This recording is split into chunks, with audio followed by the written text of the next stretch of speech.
Natamaan kayo ng first skill ni Roger, lalambot kayo. Tapos yung basic attack niya para naka-demon hunter. Tapos pag nag-wolf form naman, masakit na siya kasi onti na lang buhay nyo. Kaya patay. Ito first item, Windtalker tayo. Teka lang pre, nabili tayo item mo. Hindi mo tinanong dito yung Natalia pre. Patay ka, dadayain mo pa ako ha. Uwi muna, baka masyado yung claim shot pre. Buti lang nandyan yung Natalia. Thank you Natalia. Napakalupit pre. Uwi na tayo pre. Grabe, gigil na yung mga kalaban nyo. Pinipilit pa na ito mag-dep. Wala na pre, hindi na kayo makapag-dep pag tumaba tong Roger. Kaya sobrang delikado na itong Roger pag naka-snowball.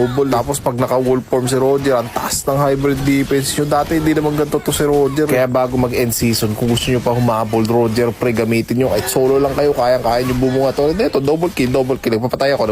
Bakit? Ba't ako nagpapatay? Ay, no, para makapush yung bail sa mid, oh. Nice one, bail, nice space. Kung wala nang pandodge to, pre, patay to. Nice one. Ito pa, patay to. Sakit naman ng chichi, pre. Sakit ng sisi, pre. Patay to. Diba? Sabi ko sa'yo, ito pa, triple kill. Nice one. Uy, nice one, kill secure. Try natin yung build ni H2, damage Roger. Boom, sakit pre, 2 hits. Nanood kasi ako sa live ni H2, ganito yung damage. 1 hit lang pre, grabe, parang creation cup. Tingnan nyo, nakwa 1 hit na lang pre, kahit ano, tingnan nyo, wala na. Spawn kill na lang natin to pre, spawn kill natin yung mga kalaban. Sa tournament kasi, hirap magpa-snowball si H2. Pero pag napanood nyo sa RJ, sa mga live stream ni H2, grabe, sobrang bilis magpa-snowball. Kaya pag napanood nyo si H2 mag-RG core, sobrang asim nun. Tapos sobrang sakit pre, ang bilis magpa-snowball. Kaya madalas nang 1 hit na lang sa base ng kalaban. Nagchat yung kalaban. Disciple, ikaw ba yan? Idol, pa-shout out. Lagi ko pinapanood video mo. Sino kaya Disciple tinutukoy nito? Panoorin ko nga mamaya. Tara, mang 1 hit muna tayo sa base. Boom! Grabe ko rin. Parang creation cup nga talaga tong Roger. Paano gawin yan, idol? Tinanong pa kung paano gawin. Ito na pre, Argos pre. Gigil na to. Ito, microhin nyo lang naman. Technique sa Argos pre. Huwag nyo labanan pag may ultimate pre. Ayun, microhin nyo.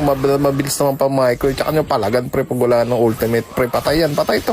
Sabi niya dito, lugi ako, idol. Di nga, dinutakan lang kita. End na natin, delikado pag level 15 na lahat, tas max item na lahat, delikado tayo dyan. End na natin guys, delikado. Medyo sumasakit na rin yung mga yan basta pag level 15 na lahat. Sa mga gusto mag-try ng build ni H2, sobrang sakit nun, kaso sobrang risky guys, delikado yun, malambot kayo, pero masakit damage nyo. Tapos ito, pinaka-importanting advice, pag maglalaro kayo ng linggo, samahan nyo ng dasal. Alam mo yung bakit? Kasi syempre, it's either sa kalaban mapupunta yung dark system o sa inyo. Yun lang, dasal lang, tas linggo.